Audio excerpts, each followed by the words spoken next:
नमस्कार. श्री स्वामी समर्थ. यावर्षी 19 मार्च 2026 वार आहे गुरुवार. या दिवशी मराठी नवीन वर्षातला पहिला सण म्हणजे गुढीपाडवा.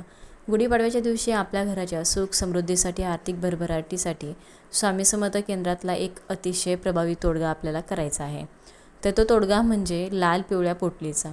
तोडग्यासाठी ही पोटली आपल्याला कुठे मिळेल, या पोटलीमध्ये काय दिलेलं असतं, या पोटलीवर आपल्याला कोणती सेवा करून कोणती पोटली आपल्याला नेमकी कुठे बांधायची आहे, वर्षभर आपल्या घरामध्ये या पोटल्या ठेवल्यानंतर जुन्या पोटलीचं आपल्याला काय करायचं असतं, ही संपूर्ण माहिती आजच्या आपण व्हिडिओमध्ये बघणार आहे. त्यामुळे व्हिडिओ कुठेही स्किप न करता शेवटपर्यंत नक्की बघा.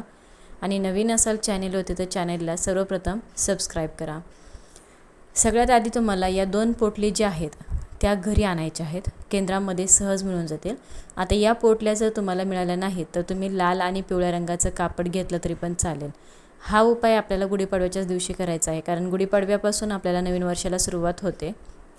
तर आता गुढीपाडव्याच्या दिवशी तुम्हाला एखादी अडचण असेल, जसं की सुतक पडलेलं असेल, मासिक धर्म असेल, अशा वेळेस मग तुम्ही घरातल्या इतर सदस्यांकडून म्हणजे जसं की तुमची मुलं असतील, पती असतील, त्यांच्याकडून सुद्धा तुम्ही हा उपाय करून घेऊ शकतात. कारण हा उपाय जो आहे तो वर्षातून एकदाच करता येतो. हा शुभ मुहूर्तावर उपाय केला जातो, अत्यंत प्रभावी ठरतो. तर हे जे 2 तोडगे आहेत किंवा पोटली आहे त्या तुम्हाला जवळच्या असलेल्या एखाद्या स्वामी केंद्रामध्ये सहजरित्या मिळून जातात. तिथून तुम्हाला ह्या 2 पोटल्या आणायच्या आहेत आणि त्या गुढीपाडव्याच्या दिवशी आपल्या घरामध्ये बांधायच्या आहेत. का बांधायचे आहेत तर याचं उत्तर आहे बघा. जर घरामध्ये खूप समस्या असतील, जसं की आर्थिक समस्या असतील, तुम्ही कष्ट करताय, मेहनत करताय, तरी देखील तुमच्या कष्टाला, मेहनतीला म्हणावं तसं यश मिळत नाही, घरामध्ये आलेला पैसा फार काळ टिकत नसेल, तर घरामध्ये जी लक्ष्मी येते, पैसा येतो, ती प्राप्त लक्ष्मी स्थिर राहण्यासाठी, घरामध्ये खूप आजारपण वाढलेलं असेल, घरामध्ये वारंवार संकटे, विघ्ने येत असतील, ती संकटे, विघ्न दूर व्हावीत, नवीन वर्षाच्या सुरुवातीलाच हे 2 प्रभावी तोडगे घरामध्ये बांधल्यामुळे या संकटांपासून तुमचं स्वामी रक्षण करतील. एवढे हे प्रभावी तोडगे आहेत. एक एक करून या पोटलीमध्ये काय काय घ्यायचं आहे ते जाणून घेऊया आपण. ज्या 2 पोटल्या आहेत त्या लक्ष्मीकारक आहेत आणि धनधान्य प्राप्तिकारक पोटल्या मानल्या जातात. त्यामुळं अत्यंत प्रभावी या पोटल्या आहेत. नक्कीच तुम्ही गुढीपाडव्याच्या दिवशी या पोटल्या घरामध्ये आत बांधा. सगळ्यात आधी आपण लाल रंगाची जी पोटली आहे त्यामध्ये काय दिलेलं आहे ते बघू. रंगारी हिरडा यासोबत 3 इंच वडाच्या झाडाची मुळी, 2 वस्तू या लाल पोटलीमध्ये असतात. पिवळ्या पोटलीमध्ये काय असतं तर 1 रुपयाचं नाणं, हळकुंड, यासोबत तांब्याच्या लक्ष्मीची पावलं दिलेली असतात. तसेच खडे मीठ असतं आणि रंगारी हिरडा देखील यामध्ये दिलेला असतो.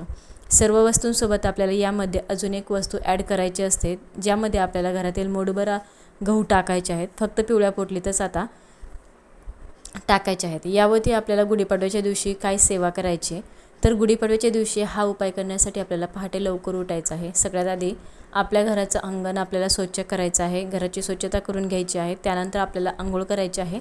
अंघोळ वगैरे झाल्यानंतर देवपूजा करून घ्यायची. देवपूजा करा आणि त्यानंतर तुम्हाला हा उपाय करायचा आहे. हा उपाय जो आहे तो तुम्हाला दिवसभरात करायचा नाही आहे, फक्त दुपारी 12च्या आत करायचा आहे. त्यामुळे या उपायाचा तुम्हाला प्रभाव घरामध्ये जाणवेल.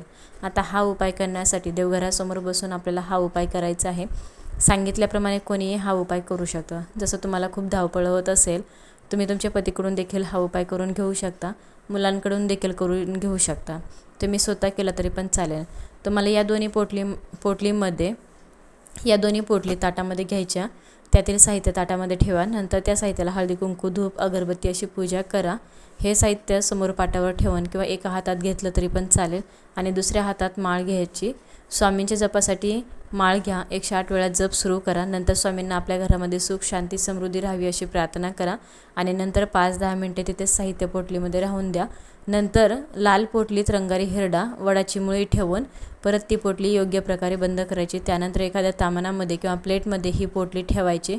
यावरती हळदी, कुंकू, अक्षदा, फूल अर्पण करा. धूप, अगरबत्ती ओवाळून घ्या आणि त्यानंतर ही पोटली जी आहे ती आपल्या घरामध्ये बांधायची आहे. ज्यावेळेस आपण घरातून बाहेर जातो त्यावेळेस आपल्या घराच्या मुख्य दरवाजाच्या आतल्या बाजूला, वरच्या बाजूला ती पोटली बांधायची आहे. तर डावीकडे नाही, डावीकडे, उजवीकडे कुठेही बांधा. मग मध्यभागी बांधा किंवा एखाद्या साईडला बांधा. शक्यतो उजव्या बाजूलाच बांधा. हा लाल रंगाच्या पोटलीचा उपाय जो आहे तो आपल्या घराच्या मुख्य प्रवेशद्वाराच्या वरती करायचा आहे, आतल्या बाजूनं, बाहेरच्या बाजूनं करायचा नाही. पिवळ्या रंगाची पोटली जी आहे तोडगा जो आहे तो कुठे बांधायचा, तर या पिवळ्या रंगाच्या पोटलीमध्ये सर्व वस्तू म्हणजे हळकुंड, मूठभर गहू, 1 रुपयाचं नाणं, तांब्याच्या लक्ष्मीची पावले, रंगारी हिरडा आणि खडमीठ हे सगळं टाकायचं आणि पंचोपचार पद्धतीने पूजा करून जशी आपण या लाल पोटलीची केलेली आहे पूजा तशीच पोटलीची सुद्धा पूजा करायची. आणि या 2 जी पोटली आहे ते तुम्ही एकाच वेळेस दोन्ही सुद्धा तुम्ही सिद्ध करू शकता. बघा, तुम्ही दोन्ही पोटल्या उजव्या हातामध्ये पकडायच्या. एकदाच तुम्ही यावरती सेवा करा आणि त्यानंतर तुम्हाला घरामध्ये या दोन्ही पोटल्या बांधायच्या आहेत. लाल पोटली तुम्हाला सांगितल्याप्रमाणे घराच्या मुख्य प्रवेशद्वारावरती बांधायची आहे आणि ही जी पिवळ्या रंगाची पोटली आहे ती आपल्याला आपल्या स्वयंपाकघरामध्ये बांधायची आहे. धनधान्यकारक सेवा यावरती करून आपल्या घराच्या स्वयंपाकघरामध्ये ही पोटली बांधल्यामुळे आपल्या घरामध्ये धनधान्याची कधीही कमतरता भासत नाही. अन्नपूर्णा देवीची, लक्ष्मीची आपल्या घरावरती कृपा राहते. एवढा हा प्रभावी तोडगा आहे. ह्या दोन्ही पोटल्या आपल्याला गुढीपाडव्याच्या दिवशी दुपारी 12च्या आतच करायच्या आहेत, बांधायच्या आहेत. पिवळी पोटली किचनमध्ये बांधायची. पोटली बांधायला जागा नसेल तर किचनमध्ये ती पोटली तुम्ही योग्य ठिकाणी ठेवू शकता आणि सांगितल्याप्रमाणे सेवा करून या दोन्ही पोटल्या घरामध्ये बांधायच्या आहेत. आता हा उपाय किंवा तोडगा गुढीपाडव्याच्या दिवशीच करायचा आहे. हा जो रंगारी हिरडा आहे तो तुम्हाला देवाचं सामान जिथे मिळतं तिथे देखील मिळून जाईल. तुम्ही एखाद्या किराणा सामानाचं दुकान जे असतं तिथं तुम्हाला सहजरित्या मिळून जाईल. ही पोटली म्हणजे अशी पिशवी तुमच्याकडे नसेल पिवळ्या कलरची, एखाद्या लाल किंवा पिवळ्या रंगाचा जो कपडा आहे तो कापड घ्या आणि त्यामध्ये या वस्तू ठेवा आणि त्याची एक पोटली तयार करा आणि ती तुम्ही घरामध्ये बांधायची आहे. तसेच तुम्ही भाड्याने राहत असाल तरी हा उपाय करू शकता. पण त्या दिवशी तुमची काही अडचण असेल, सुतक वगैरे पडलेले असेल तर अशा वेळेस तुम्ही अक्षय तृतीयाच्या दिवशीसुद्धा तुम्ही हा उपाय करू शकतात. वर्षभर आपल्या घरामध्ये या पोटल्या असणार आहेत. जेव्हा तुम्हाला जमेल तेव्हा या पोटल्यांना तुम्ही धूपदीप दाखवायचा आहे. जसं की पुढे येणारा सण आहेत, महत्त्वाचे सण असतील, अक्षय तृतीया असेल किंवा दिवाळी असेल, दसरा असेल, अशा वेळेस तुम्ही या पोटल्यांना धूप, अगरबत्ती वगैरे ओवाळून घ्यायचं आणि या पोटल्या ज्या आहेत त्या वर्षभर आपल्या घरामध्ये ठेवायच्या आहेत. पुढच्या वर्षी गुढीपाडवा येईल त्यावेळेस काय करायचं, तर गुढीपाडव्याच्या आधी आपण घराची साफसफाई वगैरे करतो त्यावेळेस तुम्ही या पोटल्या काढून घ्यायच्या आणि ज्या पोटल्या आहेत त्यातलं जे साहित्य आहे ते तुम्ही वाहत्या पाण्यामध्ये प्रवाहित करायचं. एखाद्या झाडाखाली पोटल्यामधलं साहित्य टाकून दिलं तरी चालेल. पोटल्या तुम्ही पुन्हा वापरू शकतात. यामध्ये असलेलं साहित्य विकत